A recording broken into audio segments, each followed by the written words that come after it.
दोस्तों, बेरोजगारी आज के समय में इस देश का सबसे बड़ा मुद्दा बन चुका है। इंडिया एम्प्लॉयमेंट रिपोर्ट 2024 के अनुसार देश के हर 3 में से एक युवा बेरोजगार बैठा है। बेरोजगारी की दर 29.1% पहुंच चुकी है, वो भी उन लोगों में जिनके पास ग्रेजुएट डिग्री है। यहाँ पर सवाल उठता है कि आखिर ऐसा हो क्यों रहा है। 140 करोड़ लोगों का देश है। इतने सारे लोगों को दाल, आटा, चीनी, तेल, शैम्पू, साबुन, बस, कार, अखबार, टीवी और भी न जाने किन किन चीजों की जरूरत पड़ती होगी।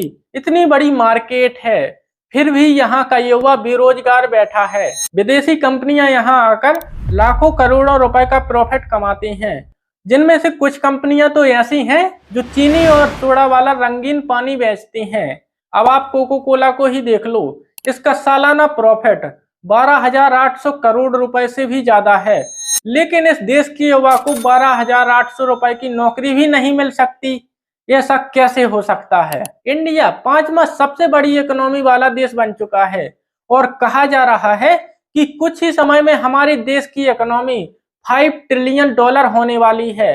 लेकिन इतनी बड़ी इकोनॉमी में आपके लिए कोई नौकरी नहीं है, तो कौन खा गया आपकी नौकरी को, आपके काम धंधे को और आपकी सैलरी को?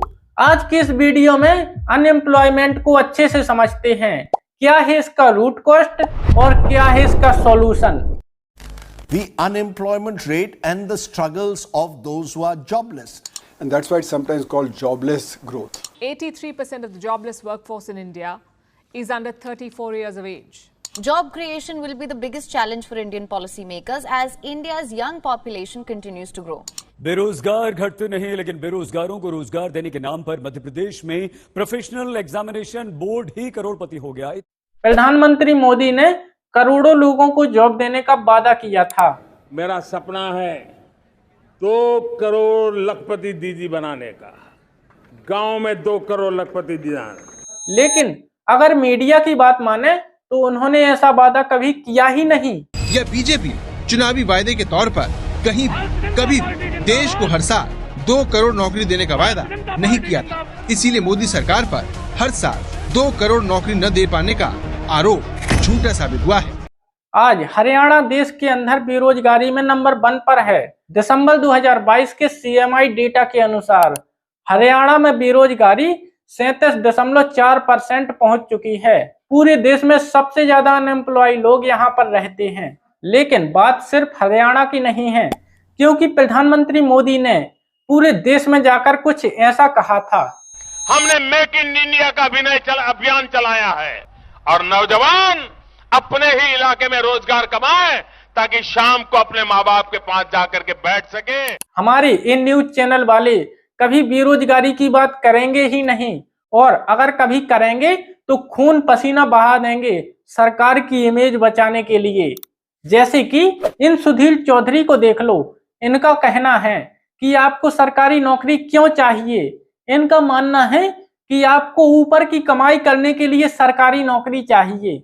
सरकारी नौकरियों की चाहत के पीछे एक बड़ी वजह रिश्वत भी है। सरकारी नौकरी में अगर पैसा कम भी हो तब भी कई कर्मचारी रिश्वत लेकर अच्छा खासा पैसा कमा लेते हैं।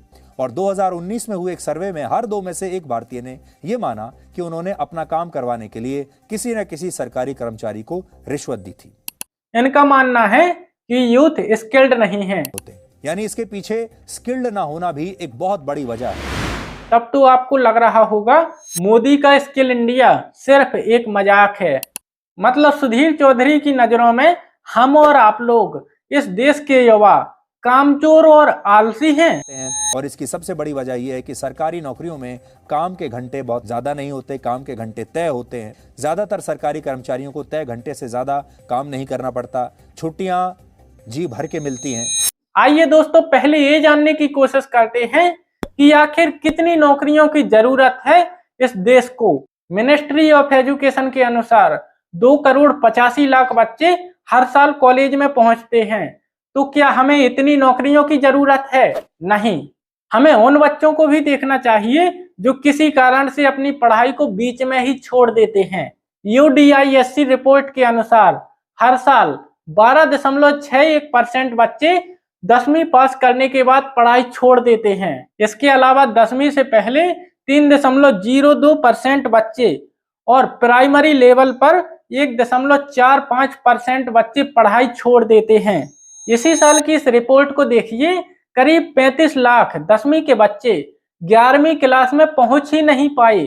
तो अगर हम सभी बच्चों को देखें तो जो नंबर निकल कर आता है वो 3.33 करोड़ के आसपास होगा। तो इनमें से जो बच्चे 12th पास करके कॉलेज में जाना चाहते हैं, तो क्या कॉलेज में उनके लिए इतनी सीटें हैं?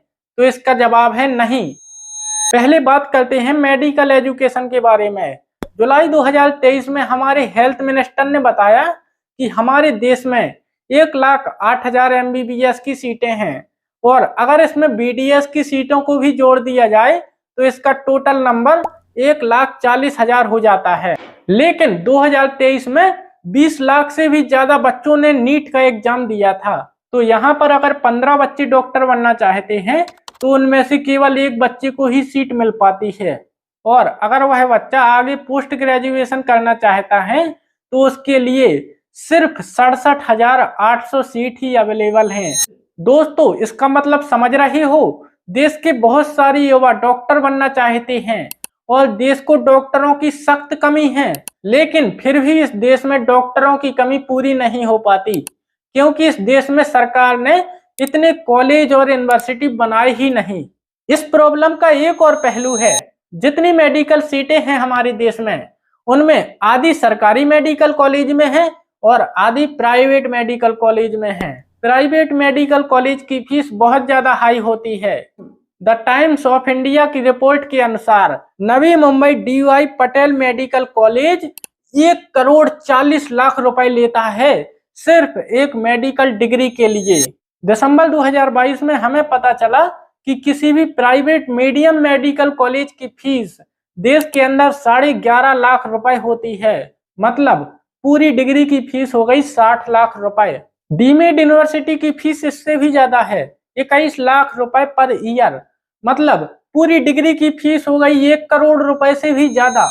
देश के कितने ऐसे परिवार हैं जो इसे अफोर्ड कर सकते हैं? 2022 की रिपोर्ट के अनुसार देश के 90% लोगों की इनकम 25,000 रुपए पर मंथ से कम है। तो इसका मतलब देश के 90% लोग इन कॉलेजों को अफोर्ड नहीं कर सकते। तो आप में से काफी सारे लोगों को लगता होगा कि मैं डॉक्टर नहीं, मैं तो इंजीनियर बनना चाहता हूं। तो आइए अब इंजीनियरिंग की बात करते हैं।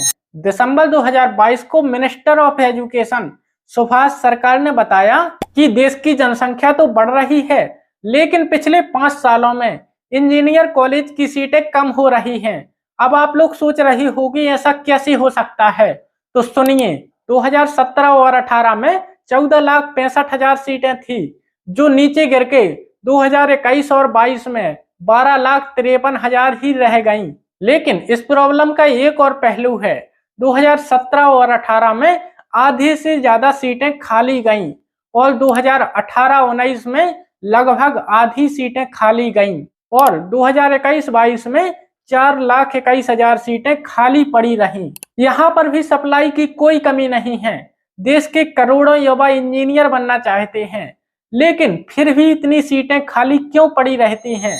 इसके पीछे 4 मेन कारण हैं। पहला है हाई फीस। पिछले कई सालों में IIT जैसे कॉलेजों की फीस भी बढ़ चुकी है। 2016 के इस न्यूज आर्टिकल को देखिए, इसमें फीस डबल से भी ज्यादा हो गई है। 90,000 से सीधा 2 लाख रुपए हो गई है। 4 साल की बीटेक के लिए 8 लाख रुपए पे करने पड़ेंगे। अगर प्राइवेट कॉलेज की बात करें तो यही फीस 20 लाख रुपए से ऊपर निकल जाती है। दूसरा, आप फीस कितनी भी ज्यादा पे कर लो, लेकिन एजुकेशन की क्वालिटी बिल्कुल लो रहने वाली है। जून 2023 के मिनिस्ट्री ऑफ एजुकेशन के इस डेटा को देखिए, सिर्फ 44.51% इंजीनियरिंग कॉलेज के पास PhD डिग्री है और बाकी सब मास्टर डिग्री पर चल रहे हैं। इन्हें पढ़ाने के लिए अलाउ भी कैसे किया गया होगा? नंबर 3, ज्यादातर इंजीनियर कॉलेज में फैसिलिटी की भी कमी है और नंबर 4, ज्यादातर कॉलेज में इंफ्रास्ट्रक्चर ही नहीं है। इसी कारण से देश के 80% इंजीनियर एम्प्लॉयबल ही नहीं हैं और ऐसा इसलिए नहीं है कि वो आलसी हैं और पढ़ाई में कमजोर हैं, बल्कि इसलिए है क्योंकि देश में इंजीनियरिंग कॉलेज की ही कमी है। अगर मान लो जितनी सीटें हैं वे सारी फुल होती हैं और सारे स्टूडेंटों को टॉप क्वालिटी एजुकेशन मिलती है, तो क्या इन सभी को जॉब मिल पाएगी? इसका सीधा सीधा जवाब है नहीं। जुलाई 2023 के CMI डेटा से हमें पता चला कि भारत के मैन्युफैक्चरिंग सेक्टर में 2016 में 5 करोड़ 10 लाख नौकरियां थीं, लेकिन 2023 आते आते ये नौकरियां 3 करोड़ 60 लाख बची। सही सुना आपने, नौकरियां बढ़ने की जगह कम हो रही हैं। ऐसा कैसे हो सकता है? और जिन लोगों के पास अभी नौकरियां हैं वो भी सिक्योर नहीं हैं। मई 2020 की इस रिपोर्ट को देखिए, 12 करोड़ लोगों ने अपनी नौकरियां खोई जब कोरोना वायरस आया और लॉकडाउन लगा। तो जून 2021 में 1 करोड़ लोगों ने नौकरियां खोई जब दूसरी लहर आई। इसके बाद लोग लगातार नौकरियां खोते ही चले आ रहे हैं और यह आज भी जारी है। लेकिन इन कंपनियों ने किसी नए लोगों को नौकरी पर भी नहीं रखा, फिर भी इन्हें लॉस की जगह प्रॉफिट हो रहा है। ऐसा कैसे हो सकता है? TCS का अगर आप प्रॉफिट देखो तो उन्हें हर साल 9% से ग्रोथ मिलती है। इस साल उन्हें 11,300 करोड़ का प्रॉफिट हुआ है। इन सभी कंपनियों को सभी जगह से प्रॉफिट ही हुआ है, लेकिन इनके पास लोगों को देने के लिए जॉब नहीं है।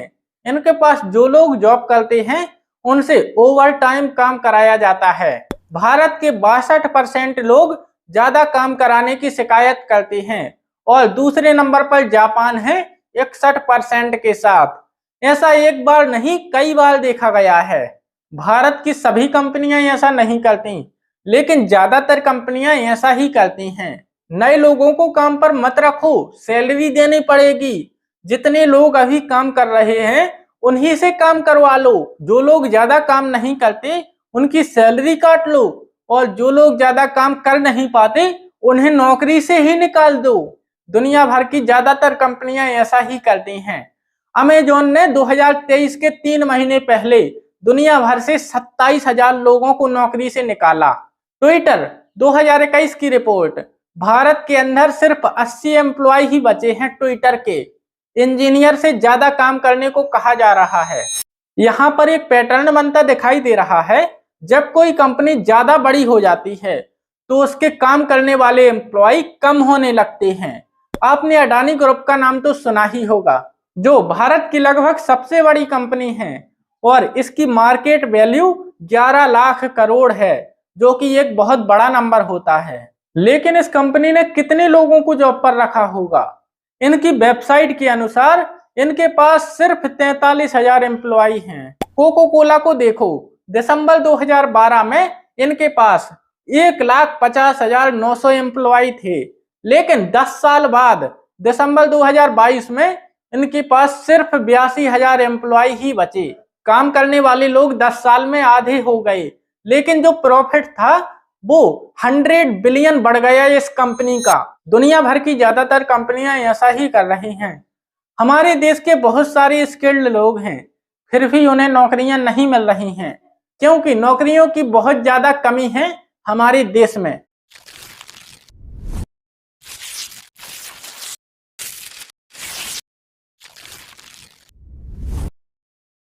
फरवरी 2023 में RSS के चीफ मोहन भागवत ने बताया कि इस देश में सरकारी नौकरियां सिर्फ 10% हैं और प्राइवेट नौकरियां 20%।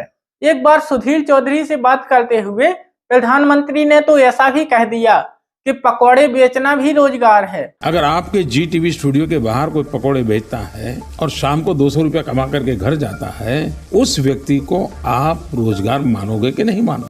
ऐसा सुनने के बाद सुधीर चौधरी ने लोगों को बताया कि उन्हें सरकारी नौकरी के पीछे नहीं भागना चाहिए, बल्कि उन्हें अंबानी, अडानी और इलॉन मस्क जैसा बड़ा बिजनेस करना चाहिए। आज आपको ये बात सोचनी चाहिए कि भारत के बहुत सारे युवा इलॉन मस्क, मार्क ज़करबर्ग या मुकेश अंबानी बनने की बजाय सरकारी नौकरी के सपने क्यों देखते हैं? वो भारत सरकार में एक संयुक्त सचिव बनना चाहते हैं, लेकिन इलॉन मस्क नहीं बनना चाहते। जब सरकार के पास ही नौकरियां नहीं हैं, तो सरकार झूठे वादे क्यों करती है? हमारे देश के जो बड़े अरबपति लोग हैं, उनकी जगह छोटे दुकानदारों और सड़क पर रेहड़ी लगाने वाले लोगों को क्रेडिट दिया जाना चाहिए, क्योंकि ये ज्यादा लोगों को नौकरियां प्रोवाइड कराते हैं। असल में लोगों को यहीं पर नौकरियां मिल रही हैं। बेरोजगारी को खत्म करने के लिए सरकार को क्या करना चाहिए?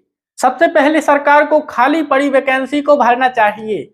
अलग अलग राज्यों में 60 लाख से ज्यादा वैकेंसी खाली पड़ी हैं। स्कूल से लेकर पुलिस से लेकर मिनिस्ट्री तक सभी जगह वैकेंसी खाली पड़ी हैं। दूसरा, एजुकेशन पर सख्त फोकस की जरूरत है। सरकारी स्कूल, सरकारी कॉलेज, सरकारी इंस्टीट्यूट, सबका इंफ्रास्ट्रक्चर मजबूत करना चाहिए सरकार को। बहुत सारी स्कूल कॉलेज बनाने पड़ेंगे देश के अंदर, ताकि और नई सीटें मिल सकें नए स्टूडेंटों को। तीसरा, सरकार को बड़े शहरों के साथ साथ छोटे शहरों पर भी ध्यान देना चाहिए। दिल्ली, मुंबई और कोलकाता के साथ साथ ग्वालियर जैसे शहरों पर भी सरकार को ध्यान देना चाहिए, क्योंकि यहाँ पर जॉब की बहुत ज्यादा कमी है। लेकिन मैं आप लोगों से कहना चाहता हूँ कि आप सरकार के भरोसे मत बैठे रहो कि सरकार आपके पास आएगी और आपको जॉब देगी, तो शायद ऐसा कभी ना हो। ये बात सोच लो, सरकारी नौकरी हो या ना हो, प्राइवेट नौकरी हो या ना हो, लेकिन आपको ही कुछ करना पड़ेगा। तो आप आज से ही अपना काम शुरू कर सकते हो। आपको सबसे पहले कोई स्किल सीखनी है और ये काम आप अपने मोबाइल से ही सीख सकते हो। आप खाना बनाना सीख सकते हो और टिफिन का काम शुरू कर सकते हो। आप बर्गर, चाउमीन और डोसा बनाना सीख सकते हो और काम शुरू कर सकते हो। अगर आपको लगता है कि मैं नहीं कर पाऊंगा, तो आप किसी दुकानदार की मदद भी ले सकते हो। आप किसी सुनार की दुकान पर जाकर आभूषण बनाना सीख सकते हो। घर पर खाली बैठे रहने से कुछ नहीं होने वाला। आप अपने आसपास के लोगों को काम करते हुए देखो और उनसे कुछ सीखो। लेकिन अगर आप वो भी नहीं करना चाहते, तो आप मेरी तरह YouTube पर वीडियो बनाना भी शुरू कर सकते हो। लेकिन कुछ भी करने के लिए आपको सबसे पहले शुरुआत करनी पड़ेगी। दोस्तों, अगर आप जानना चाहते हैं कि एक छोटे काम को बड़े बिजनेस में कैसे बदला जाता है, तो मैं अपनी अगली वीडियो में बताऊंगा कि बाबा रामदेव ने कुछ ही सालों में पतंजलि को एक बड़ा ब्रांड कैसे बना दिया।